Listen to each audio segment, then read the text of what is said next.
Yes, and what can I do for you? ¡Siempre viva! ¡Live forever! Hola a todos, yo soy Belu. Yo soy Gaby. Bienvenidos a un nuevo capítulo de La Muerte nos sienta bien.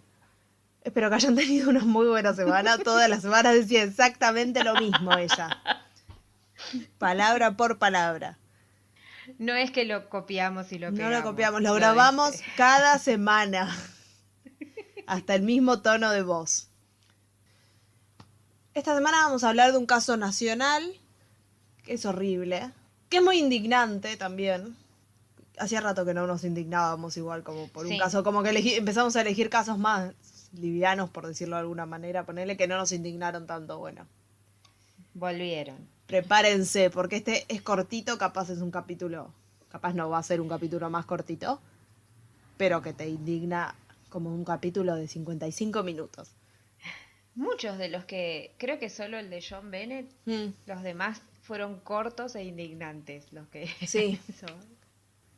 ¿Te parece que arranquemos, Gaby? Arranquemos.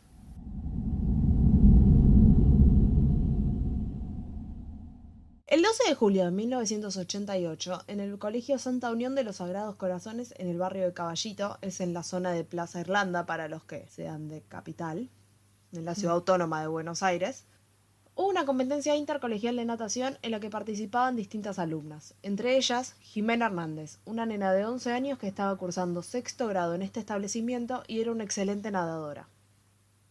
La zona de la pileta, o piscina para los que no son de Argentina, estaba en la intemperie, y como era invierno, todo el sector del natatorio estaba cubierto por una tienda blanca inflable que tenía como forma de iglú. Ajá. Entre las alumnas que competían, profesores y padres, eran más de 60 personas en el lugar. Ujú. La competencia terminaba a las 5 de la tarde. A esa hora, Norma Monfardini, la mamá de Jimena, fue a buscarla. Cuando llegó, no vio a su hija por ningún lado. Comenzó a preguntar por ella, pero fue toda una confusión y no podía conseguir una respuesta que le sirviera demasiado. Nadie supo decirme dónde estaba. Me mandaban hacia uno y otro lado. Puedo averiguar que fue enviada a buscar sus útiles a su aula. Ahí la vio la portera del colegio, que la envió nuevamente al natatorio porque no podía circular en esas condiciones. Estaba con el traje de baño y ojotas, contó la mamá de Jimena más adelante en una entrevista.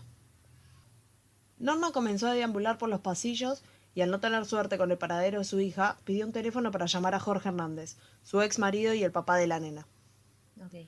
Nerviosa le dijo que por favor dejara la oficina y fuera de inmediato al colegio. Venía urgente porque a Jimena no la encuentran, le dijo. Mientras ella estaba Qué haciendo... desesperación. Ay, te juro, todo este capítulo me da ganas de llorar. En ese momento, un chico que estaba en el natatorio vio algo raro en el fondo de la pileta. Era el cuerpo de una nena. Pegó un grito. La noticia llegó rápido al lugar donde estaba Norma al teléfono. La encontraron muerta, le gritó a su ex marido, que quedó devastado al otro lado de la línea sin entender demasiado. Ay, qué horror. Desesperados, dos profesores se zambullen y juntos logran sacarla de la piscina. Le hacen respiración boca a boca, pero no tienen suerte. Jimena no vuelve a reaccionar, ya estaba muerta. Desde el principio los padres de Jimena sospecharon lo peor, que a su hija la habían asesinado. Pero los primeros movimientos de la justicia parecían acompañar el planteo de las autoridades del colegio, que la niña había muerto de forma accidental. Pero para ese momento, o sea, para ese momento ya como se había terminado la competencia y todos habían ido de ese lugar, o sea, por eso, porque si no vos ves que una nena cae al agua. Ahora más adelante hablamos de ese tema. Bueno. En primera instancia, la causa llegó a manos de Luis Sebasco, el primer juez que trabajó en ella. En total iban a llegar a ser 4 jueces los que iban a manejar la causa esta a lo largo de casi 20 años. Luis Sebasco concluyó, rápidamente con la autopsia, que la muerte de Jimena había sido por asfixia por sumersión. En su informe sobre la causa de la muerte, el magistrado indicaba que el fallecimiento se produjo por un edema agudo de pulmón provocado por asfixia por sumersión y descartaba la acción violenta de terceros. Básicamente la nena se había caído a la pileta y se había ahogado. Ok. Había como una teoría que decía que la nena había tenido un paro cardíaco y se había caído al agua y se había ahogado ahí. O que había pasado algo, pero la nena terminó en el agua y se ahogó. Claro, porque aparte decían lo que dijiste al principio, que era muy buena nadadora, entonces tuvo que haber pasado otra cosa para que se ahogue. No le dieron mucha bola a eso. O sea, te puede pasar de que te Sí. puedes ahogar igual, pero... Para la mamá, Norma, y su abogado, esto era imposible. ¿Cómo podía ser que una nena que nadaba perfecto, o al menos lo suficientemente bien como para estar compitiendo en un Claro. intercolegial de natación, se iba a morir ahogada en la pileta del colegio? Y supongamos que, por el motivo que fuera, Jimena sí, se cayó y estaba ahogándose. Porque, no sé, se desmayó, se golpeó, lo que sea. ¿Cómo nadie le vio nada? Nadie escuchó a una nena caerse, nadie vio nada, o sea... ¿Cómo es que de repente apareció la nena muerta y nadie se dio cuenta de nadie? Si no es que era un lugar que estaba vacío y, no sé, era una competencia de otra cosa de matemática que estaba pasando en el gimnasio y el natatorio no tenía nada que ver. Estaban todas las personas ahí, se estaban capaz yendo, pero estaba lleno el lugar. Claro. Y no era que había poca gente tampoco. No. Jorge Hernández, el padre de Jimena, tenía su propia línea de investigación, porque los papás estaban separados. Entonces, a medida que fue avanzando la causa, cada uno tenía su propio abogado y cada uno seguía como una línea de investigación distinta. Ah, ok. Pero bueno, por su lado, Jorge, desde el primer momento sostuvo que su hija había visto algo que no debía, que el colegio traficaba drogas. Siempre se mantuvo por divino. esa línea de investigación el padre. Sí. El mismo día que Jimena muere, la Policía Federal aparecía en las tapas de todos los diarios porque había secuestrado el mayor cargamento de droga de la historia en Argentina. 587 kilos de cocaína. No. El operativo Langostino, que se llamaba así porque la droga la tenían escondida en cajas de langostinos congelados, fue el primer gran golpe al narcotráfico en la Argentina. Desde el lado de la justicia la causa no avanzaba. El juez Sebasco mantenía este pensamiento de que la muerte había sido accidental y no se puso a investigar demasiado. Qué raro cuando se ponen con algo en la cabeza y tipo van hasta Nunca eso, pasó. y nunca agarran otras ramas No, tampoco. nunca pasó, rarísimo realmente. Sorprende que acá en Argentina como, wow, algo que no están investigando, no están haciendo las cosas bien, qué raro. Aparte, ya hablamos de otro caso de Argentina donde se meten en una sola línea y... Lo raro es que un caso se cierre acá aparentemente, Sí. que consiga justicia por algo en este país, pero bueno. Dejó pasar más de 70 días desde que se murió la nena hasta que le dio intervención a la policía y ahí comenzaron a llamar testigos para declarar. 70 días, 2 meses y pico. 70 días, 2 meses y pico. ¡Uah! Ya arrancamos. Es por esto que Norma decidió tomar cartas en el asunto y empezar a moverse para que no quede todo en el olvido. Todos los días cargaba a Lucía y a Lucas, sus otros 2 hijos que tenían 6 y 5 años, y se iba a tribunales y a todos los canales de televisión a hablar de Jimena. Lucas Hernández, el hermanito de Jimena, que hoy en día es abogado, dijo de su mamá: mi mamá no se podía ni bañar. Mi abuela, que se vino de Chaco para ayudarla, bañaba como un nene. El dolor es tan intenso acá, se señalaba el pecho mientras hablaba, que te caes, te desmayás. Mi abuela le decía: Norma, Jimena está golpeada, fíjate. Ahí es cuando mi vieja empieza a salir en la tele. Mi abuela la enjabonaba, la bañaba y la vestía como un chico y mi vieja salía a luchar. Se me pone la piel de gallina nada más de tener que pensar en esta mamá, te juro. Lo que le decía era como que estaba golpeada la nena. O sea, La nena tenía habían golpes. encontrado golpes. La nena tenía también como un moretón raro acá en la nariz. Y tenía Claro, cosas golpes como que que tal no vez no coincidían eran con... Con que ponele te golpeaste con el fondo Claro. de la pileta. Que eso seguramente pudo haber sido, no sé, capaz un brazo a la cabeza. Claro. Que eso haga que te desmayas y después te ahogues. Pero si había en otras partes del cuerpo donde no. Claro. Tal cual. Para el juez Sebasco y sus peritos, los golpes que tenía Jimena en su cuerpo eran consecuencia de las tareas de reanimación. Que a veces sí, son tan bruscas igual que te pueden quebrar costillas, lastimar, pero bueno. Si tenía moretones en otros lados. Yo sé Sí, que pero tenía no te van como a un golpear la moretón en la cara. nariz. ¿Por qué tendría un moretón en la Claro. nariz? Ponele, pero bueno. El cuerpo también presentaba signos de dilatación anal. En su informe también concluyó, el juez, que la posible violación anal detectada por los médicos forenses es un hecho anterior e independiente a la causa de muerte. Pero ¿y qué dice? Pasándolo eso? a limpio, dijo que la nena había tenido relaciones sexuales que no tenían nada que ver con su muerte. Como que la nena venía teniendo relaciones ya de antes. Estamos hablando de una nena de 11 años. Sí, esto me hace acordar igual también a otro caso argentino, donde también fueron por ese lado de que, bueno, sí, pero ella tenía este tipo de relaciones sexuales y empezaron a hablar de eso cuando era como, no, ¿por qué se desvían para ese lado? ¿Por qué Que no estamos tiene hablando de nada la que vida ver? sexual de cualquier persona si el caso no tiene nada que ver? Pero sobre todo, ¿por qué Sí, estás hablando de una vida sexual o sea, la vida sexual de de una una nena nena? de 11 años, Que sí. las chances son que sea una vida sexual que no existió todavía. Mm. Estás hablando de una nena de 11 años. Hijo de mil putas. ¿Qué me... Y fue acá que los medios de comunicación y el colegio y la gente que rodeaba el colegio empezaron a hablar sobre la vida sexual de la nena. Y como siempre se puso el foco más en esto que en lo que Obvio. había pasado. Nos preocupaba más que la nena si tenía relaciones sexuales o no, que por qué apareció muerta una nena de 11 años. Sí, siempre se van para ese lado. También Siempre. hay dos casos, uno que también es es una nena y otro que es un adolescente, pero que es lo mismo, porque son chicas. Y se centraban más en eso en la investigación, incluso en la tele. Apareció en todos lados. Hasta el periodista Bernardo Neustadt fue uno de los que le preguntó sobre el tema a la mamá de la víctima en su programa Tiempo Nuevo, que estaba en horario central. Neustadt fue al que cantaban en el funeral, ¿no? Sí, paparan, Sí. papam, paran, pam, paran, para. Hijo inmundo. En tu nuevo tiempo nuevo, le dijeron, porque el tiempo nuevo que tenía Era el ahora era programa, la claro. muerte. Claro, Claro, en el pero- más allá. En noviembre de 1988, a 5 meses de la muerte de la nena, el expediente pasó a la justicia correccional y ahí lo agarró un nuevo juez. El nuevo juez a cargo, Omar Faciuto o Faciuto, como se diga, tenía dudas sobre el ahogamiento. Revisando todos los informes, notó que en el cadáver había escasos restos de agua. Mm, Normalmente en las muertes por inmersión, la víctima intenta respirar varias veces bajo el agua y si está desvanecida también respira porque la gente respira sin pensarlo. Y en esos intentos ahí ingerís agua que termina alojándose en los pulmones y en el estómago. y Jimena también se te prácticamente puede ir no al- tenía agua ni en los pulmones ni en el estómago.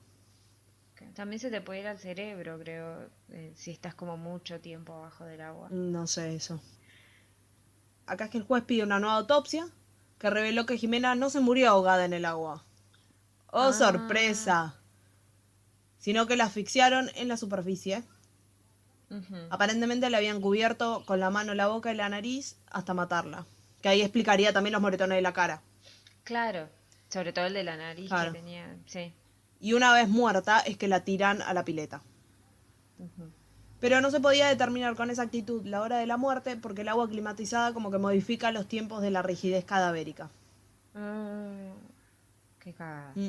Aparte ahora pensándolo, tal vez no es que la tiraron, sino también, sí, como para empezar a pensar por qué nadie escuchó, ¿no? Tal vez la pusieron y la hundieron sin Ahora hacer te voy a hablar ruido. de eso un poco. Ah, sí, perdón. No te me adelantes. Perdón. El natatorio del Santa Unión, como ya les dije, estaba cubierto con una carpa inflable que tenía forma de iglú. Voy a poner una de las fotos del natatorio en Instagram para que vean cómo era. La hipótesis que mantenía el fiscal de la Cámara de Crimen, Norberto Cuantín, era que el cadáver había sido deslizado por debajo de la lona. Como que alguien había levantado la lona y claro, no la habías tirado a la nena, como que la empujaron. Claro. Porque el final de la lona como que estaba cerca del borde de atrás de la pileta. Que era como el lado opuesto a la puerta que era la única entrada. Claro. Como al principio como que en las primeras investigaciones se decía como que no, que si levantabas un poco la lona de otro lado, como que se venía todo en banda. Ujú. Y no, confirmaron que esto no pasaba en una de las reconstrucciones que hicieron. Ujú. Porque probaron con un muñeco que más o menos tenía la contextura de Jimena y levantaron desde la parte de atrás, pasaron el muñeco y no pasó nada, no se cayó la carpa. O sea, lo más probable es que hayan hecho eso Claro. con ella. Lo que decía el fiscal era que probablemente mientras todos ya había terminado la competencia y todos estaban despidiendo, se estaban yendo, estaban todos mirando al lado de la puerta giratoria, que era la única entrada y la única salida. Y ahí aprovecharon y tiraron el cuerpo. Por eso nadie como que se había dado cuenta. Lo que sí se sabía con seguridad era que Jimena había estado en el vestuario, que se había cambiado, se había puesto la malla y había pedido una campera y había dado el presente. Varios testigos también declararon que la habían visto en la zona de la pileta. O sea, antes de concursar, Claro. digamos. Nunca llegó a concursar ella. Desapareció en algún lado entre que dio el presente y Ok. no llegó a concursar, pues es más. No la vieron y me parece que la reemplazaron como con otra nena. Aparentemente, no sé, nadie se preocupó porque te está faltando una nena. Qué Una loco. nena que supuestamente estaba sola, porque si la mamá la va a buscar después, no es que estaba con la mamá y decís, bueno, capaz se sintió mal y se fue con la mamá. Y se fue con la mamá, claro. Igual avisarían. Claro. Mínimamente te preocupas por las nenes que te dieron el presente y de repente no están, pero... Bueno, pero esas cosas... Sí, no sé. A mí lo que más me indigna es que estamos hablando de nenes. La causa salió de la justicia correccional y recayó en el tercer juez de instrucción, Héctor Grieben. Todavía faltaba un detalle más, que era horrible, para confirmar y sumarle a todo el horror que es este caso. Entre las pruebas que se habían juntado en su momento estaba la malla, el traje de baño que Jimena había usado el día de su muerte. Sí. También la policía había encontrado una toalla con manchas de sangre junto a un palo con cabellos adheridos. Pero pudieron confirmar que no pertenecían a Jimena, sino a otra nena que se había cortado con un vidrio. Entonces, prácticamente la malla era lo único que tenían, la única pista que tenían para seguir. A pesar de que la prenda se preservó de una manera espantosa, pues la tenían guardada húmeda dentro de una bolsa de plástico que terminó cajoneada por el primer juez. O sea, literalmente la tenía en el cajón de su escritorio. Sí. Los peritos pudieron encontrar en ella una mancha que, tras los análisis de rigor, resultó ser que era de líquido seminal. Mm, No sé, era como un componente que nada más se encuentra en semen. claro. Esto indicaba que antes de asesinarla, a Jimena posiblemente la habían atacado sexualmente. La teoría del fiscal era que un hombre la abusó y la mató porque Jimena se resistió. El médico legista que convocó Quantín, el fiscal, que se llamaba Andrés Barrio Canal, derribó la primera autopsia que le habían hecho, la que decía que se había ahogado en la pileta por accidente. Sí. Y con todo lo que habían encontrado ahora, era como... Sí. La aparición del esfínter totalmente dilatado significa que esta chica sufrió de miedo o terror frente a determinadas circunstancias inmediatamente anteriores a la muerte. No una violación o que tenía relaciones sexuales como ya lo habían dicho el primer juez y los hijos de mil putas que hablaban de la vida sexual de una nena chiquita. Algún hecho o imagen quedó fijado en Jimena antes de su muerte y provocó la dilatación total de su esfínter. Está dentro de las posibilidades también que haya observado algo que no debió ver, como dice su padre. También dijo que la nena sí presentaba signos de violencia y que figuraba en la primera autopsia. Lo que ocurre es que no le dieron la importancia debida. Presentaba lesiones en el cuero cabelludo, en la región mentoniana, en la mejilla y en la nariz. En enero de 1989, mandaron el traje de baño al Instituto Life Code Corporation de Estados Unidos para que se pudiera hacer un análisis de ADN y como armar como un perfil genético de esta muestra de líquido seminal que tenían. Pero las técnicas disponibles hace 3 décadas y el tiempo transcurrido desde el día del crimen sin la correcta preservación de la muestra impidieron obtener un perfil genético que apuntara a un posible culpable. Básicamente podían determinar de qué era el líquido ese, pero nada que le Como sirviera el- como para hacer un perfil de alguien. Tal cual. Daniel Corach, el biólogo que creó el servicio de huellas digitales genéticas, dijo que en ese momento todo lo que era la tecnología de ADN era muy reciente todavía. Dijo que acá en Argentina recién el primer caso en el que se aplicó este estudio fue en la AMIA, que fue en el 94. Ah, mira.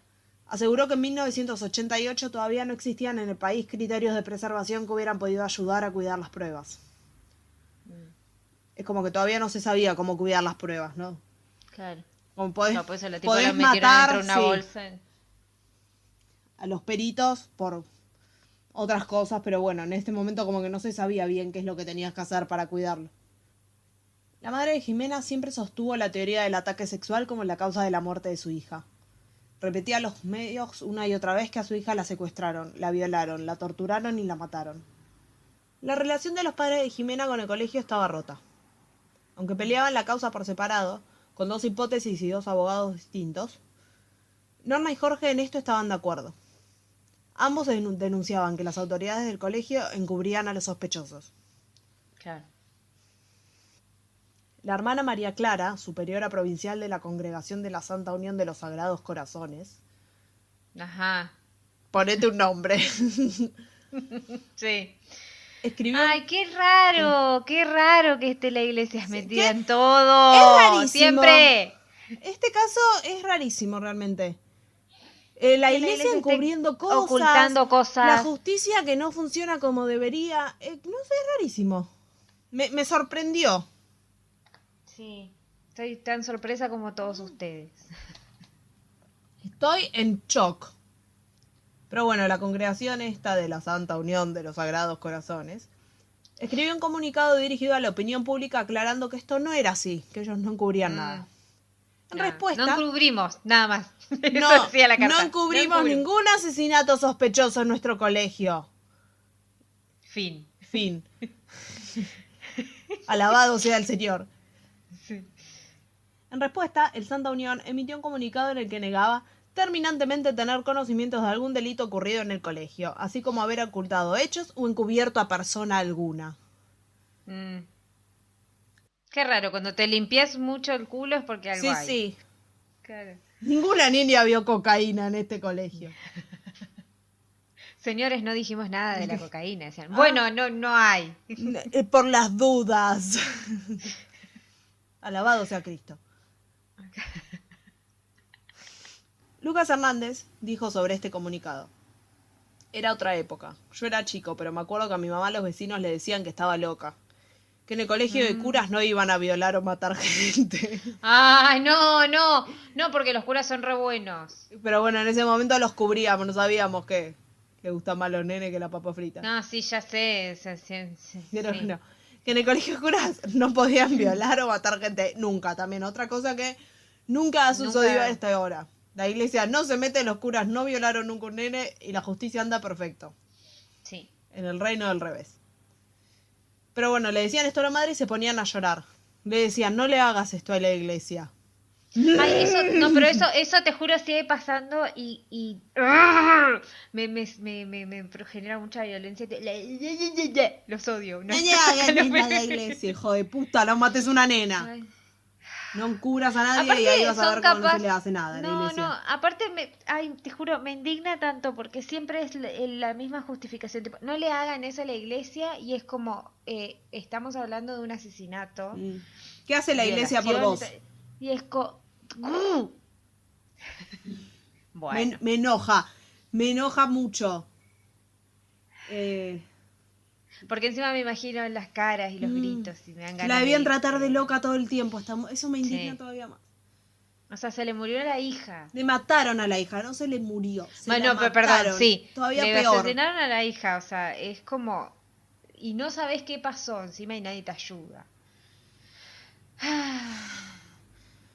Los demás padres del colegio se dividían entre los que querían cambiar a sus hijos de colegio y los que apoyaban a los directivos y religiosos que lo manejaban, Como siempre. como siempre. Entre la gente del bien y los pelotudos. Porque apoyar a los directivos y religiosos en un colegio de cura hay que ser imbécil, ¿eh? Un sumario en marcha de la Superintendencia de Enseñanza Privada, SNEP, dicen, que pedía que el Santa Unión suspendiera la entrega de títulos, marcó el camino. 9 años después se rebautizó como Instituto Monseñor Dillon y bajo ese nombre sigue funcionando hasta el día de hoy. Es el Dillon, sí. Le cambiaron el nombre. Instituto Monseñor Dillon es ahora. Está al lado del Colegio Santa Brígida en Plaza Irlanda. Sí, mucho colegio católico hay acá. Re, está lleno. Vamos a ir por ustedes. Este podcast Yo voy a terminará con vamos el a ir a quemar. catolicismo. Vamos a quemar todos los colegios católicos y empezaremos por el mío. A un año del crimen, en 1989, Jorge y Norma señalaron con nombre y apellido a un sospechoso, Oscar Bianchi. profesor de gimnasia. El profesor de gimnasia... ¡Ay, pero no me digas! El profesor de gimnasia y música siempre son turbios. ¿Viste? No, en mi colegio el profesor de gimnasia era lo más mi profesor de... No, en el mío no, era un ex militar. De gimnasia y del nos colegio. trataba como No, militares. el nuestro no, era un No pibe soy un joven, militar. Era divino. Los 3 profesores de gimnasia del colegio en primaria eran divinos los 3. Besito para ellos. Pero bueno, el padre de Jimena sostenía que Bianchi, profesor de gimnasia, había tenido problemas en otros lugares y Norma decía que el docente conocía a Jimena de otra pileta. Además de trabajar en el Colegio Santa Unión, Bianchi había sido profesor en la colonia de Atlanta en el verano del 87-88 a la que había ido su hija. En una entrevista que dio a la revista Gente en 1989, Bianchi, además de negar conocerla, afirmó que Jimena no figuraba en ninguna lista de competidores en Atlanta. Dijo, siempre es más fácil que un alumno se acuerde de un profesor que el profesor se acuerde de los alumnos. Que es creo que es verdad esto también. Sí, más en una puede colonia. tener miles, pero sí. Además, en una pileta te puedo reconocer a una persona, pero en la calle, que está vestida de otra manera, no lo sé. También puede ser. Vamos a darle esta. Las sospechas de la familia se basaban en que Bianchi también había trabajado en el Polideportivo de Parque Patricios, donde se murió una nena de 11 años, Sandra Carmona, en 1987. Sandra también había aparecido muerta en la pileta. No sé si en las mismas circunstancias. La verdad es que no investigué mucho sobre la muerte de esta nena. Sí. No quería como irme por las ramas tampoco con una teoría que no está confirmada ni nada. Tal cual. Otro de los apuntados por la familia de Jimena fue Pablo Ignacio López, hijo del vocero de Raúl Alfonsín, Ignacio López. Un testigo de identidad reservada declaró que Pablo, seminarista en el Colegio Santa Unión, después de la muerte de Jimena se había refugiado en el obispado de Añatunia en Santiago del Estero. Esto es otra cosa también muy extraña, porque nunca seminaristas, curas similares han sido como trasladados a otro lado después de sospechas de abuso infantil. No, nunca. No suele pasar. No paguen por nada, simplemente se van a otro lado. Aparte se van y el lugar donde llegan es como, no saben por qué viene. O sea, Claro. no saben de dónde, o saben de dónde vienen, pero no saben por qué. Y te enterás porque capaz el lugar después es chusma Es y rarísimo. averigua, pero es como... Sí, Es rarísimo, sí. En septiembre de 1990 se dictó el sobreseimiento provisional de la causa, pero la Sala 6 de la Cámara de Crimen ordenó reabrirla. Acá es que el expediente cae en manos de Mauricio Zamudio, el cuarto juez del caso. La causa llegó a tener una decena de imputados que nunca fueron procesados. El resto de los sospechosos fueron los profesores Hernán Fusco, Gerardo Paradela, Miriam Squaglia, Mario Álvarez y el ex rector del colegio Jorge Sobrino. A pesar del centenar de testigos que desfilaron por el caso, tanto Grieven como Zamudio cerraron la causa con la desvinculación de los imputados. La causa volvería a abrirse y cerrarse en 2 oportunidades. La más esperanzadora fue en 1996, cuando Jorge Hernández presentó el testimonio de una de las compañeras de Jimena. Las chicas decían haber sido las últimas en irse de la pileta y haber visto a 2 de los profesores imputados ingresar con un bolso sospechoso cuando terminó la competencia. Sin embargo, esa nueva investigación no prosperó y la causa se cerró en 1997. Pero en mayo de 1998, el abogado de Jorge Hernández decía tener nuevas pruebas. Con la reapertura de la causa, finalmente se citó a la abuela Casas, una señora, el 17 de junio de ese año. Jamás pudieron escucharla. El pedido de citación se respondió con una notificación de fallecimiento. Habían pasado 10 años del crimen de Jimena y Casas había muerto. Pensé que era algo más turbio, pero... La mujer había aclarado por única vez en julio de 1988, apenas murió Jimena. Aseguró que aquel día, cuando ya el natatorio estaba vacío, vio a una persona. La descripción, según los Hernández, coincidía con la fisionomía de Oscar Bianchi, profesor de gimnasia. El único preso relacionado al caso de Jimena Hernández terminó siendo su papá. El abogado de su mujer, el ex abogado en realidad de su mujer, Carlos Guiatar, con el que empezó la causa Norma, lo denunció por calumnias y Hernández perdió el juicio y fue arrestado cuando salía del programa de Mirta Legrand en 2002. Yo, por reclamar justicia por el asesinato de mi hija, voy a ir preso. 11 años después de la muerte de Jimena no hay ningún procesado ni detenido por el crimen. Este nivel de corrupción de la justicia es la más clara evidencia de por qué vivimos con tanta inseguridad. Wyatt, recordamos, fue el abogado de la mamá de Jimena hasta agosto de 1997, cuando renunció a raíz de las críticas públicas a su labor que hicieron su ex cliente y Jorge Hernández, el papá de Jimena. Y acá es que lo denuncia por calumnias. Por su parte, el abogado dijo: mi mujer y yo somos gente de trabajo y no podemos dejar que un delincuente, un condenado, nos injurie así. Porque me parece que el padre también tenía causas como por estafa o algo de consorcio. El padre de Jimena. Pasa el tiempo, sigue el caso en nada. La familia pidió que se considerara crimen de lesa humanidad el asesinato de Jimena, ya que estos crímenes no prescriben. Pero la Corte Suprema dijo que no en 2007 y el caso se cerró definitivamente, sin nadie que pague por la muerte de Jimena. Todos los imputados quedaron sobreseídos, no hay nadie preso, no se sabe qué pasó y el caso está cerrado, así que no van a seguir investigando más. A pesar de eso, la familia sigue pidiendo justicia por Jimena, sigue investigando por su lado. Jorge, el padre, murió. Pero Norma y su hijo siguen en la lucha. Es más, hace unos días, porque lo que les voy a leer ahora son declaraciones del hermano de hace una semana, porque la nota que leí era del 8 de agosto de ahora del 2021. El hermano de Jimena recibió amenazas. Vamos a matar a tu mamá como lo hicimos con Jimena, pelotudo. Le dijo una voz el viernes pasado, o sea, a principios de agosto. Porque esto ya tiene una semana. Para cuando sale el capítulo ya va a tener casi un mes. Sí. Le dijo una voz a través del portero eléctrico de la oficina de Lucas Hernández. Eran las 17:45 y las personas que lo intimidaron rompieron además con la cerradura y barretearon la puerta del edificio. Fue la última amenaza que recibió, pero no es la primera. El objetivo es callar a mi vieja, le dijo Lucas a TN en una entrevista, y añadió: como murió mi papá, van por ella. Para Lucas Hernández, los intereses detrás del crimen de su hermana, que en su momento taparon lo que en realidad había pasado con ella, están directamente relacionados con las amenazas que sigue recibiendo su familia en la actualidad. Es gente de poder. De esta manera vuelve a colocar al narcotráfico en escena, al igual que su padre lo hacía en relación con el asesinato de Jimena. De acuerdo con su relato, las intimidaciones contra ellos volvieron tras la muerte de su papá. Primero, sostuvo que usurparon el mercado San Cristóbal, donde Jorge Hernández era administrador de alguno de los locales. Se instalan ahí porque es ideal para esconder drogas, afirmó. Pero después empezaron a merodear en la casa de su madre y finalmente se presentaron a plena luz del día en la oficina donde él trabaja. La investigación por la última amenaza que recibió Hernández está a cargo del fiscal Sebastián Fedullo y se encuentra en plena etapa de investigación y no hay más novedades al respecto porque pasó hace nada. Básicamente con eso terminamos de hablar sobre el caso de Jimena Hernández.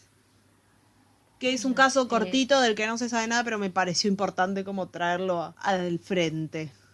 Sí. Y hablar un porque caso indignante también. mientras más se conozcan estos casos creo que, no sé, menos pueden pasar, pero en este país También. todo puede pasar. Sí, pero claro, es como que pasó tanto tiempo, pero que las amenazas siguen, o sea, estén al día de hoy. Es porque algo raro hay, no sé, sí. Acá nada, quedó en la nada, va a quedar en la nada, pues ya le cerraron definitivamente el caso. Sí. Y encima lo siguen jodiendo, o sea. Y encima lo siguen amenazando. También que lo sigan amenazando me da más, me lleva más por el lado de la línea de investigación que seguía el padre más que la de la madre. Claro, que como que ella vio algo. Como que vio algo y la mataron por eso, pues si no, o sea, convengamos que si hubiera sido, no sé, el profesor de gimnasia, pongamos, ¿no? O Pepito, X, quien sea. O sea, no seguirían recibiendo amenazas. Seguí investigando lo que quieras. Total, ese lado ya está cerrado. No vas a conseguir muchas más pruebas. Salvo que también la usen como de excusa, básicamente. Es como, no, fíjate porque a tu hermana ya la matamos. No hicieron un carajo, pero bueno, la ponemos ahí porque sabes que es algo que pasó. Claro. No sé. Ese fue el asesinato horrendo de Jimena Hernández. Acá en Argentina. Y nada, no nos deja ninguna moraleja, creo. No. Más que bronca. No, solo que sí. No nos deja nada más que bronca y enojo. Espero que les haya gustado el caso que les traje hoy. Como les decimos siempre, nos pueden escuchar en cualquier plataforma en la que se puedan escuchar podcast. Todos los sábados al mediodía subimos un capítulo nuevo. Y a la par se sube el video en YouTube, Sí. que nos pueden encontrar como La Muerte se sienta bien, se pueden suscribir, nos pueden comentar, darle like, poner la campanita, compartir el audio, compartir el video, lo que sea, en donde quieran, nos ayuda un montón. Y también nos pueden seguir en redes, que ahí subimos todas las fotos de cada capítulo para darles como la experiencia completa. Sí, nos pueden seguir en Instagram, que es @lamuertenosientabién, y también nos pueden mandar comentarios o lo que quieran a lamuertenosientabien@gmail.com. Con eso terminamos nuestro capítulo del día de hoy, Sí, que debe ser, seguramente va a terminar siendo como una especie de minisodio cortito. Y nos vemos la semana que viene. No nos vemos nada. Yo dale con que nos vemos. No nos vemos, nos escuchamos. nos escuchamos. Nosotras hablamos y ustedes nos escuchan. La semana que viene con un nuevo capítulo, un nuevo caso de True Crime o paranormal o lo que O sea. sectario, lo o que sectario sea. o raro, simplemente. Esperemos que tengan una muy buena semana y nos estamos escuchando. Adiós. Adiós. Yes, and what can I do for you?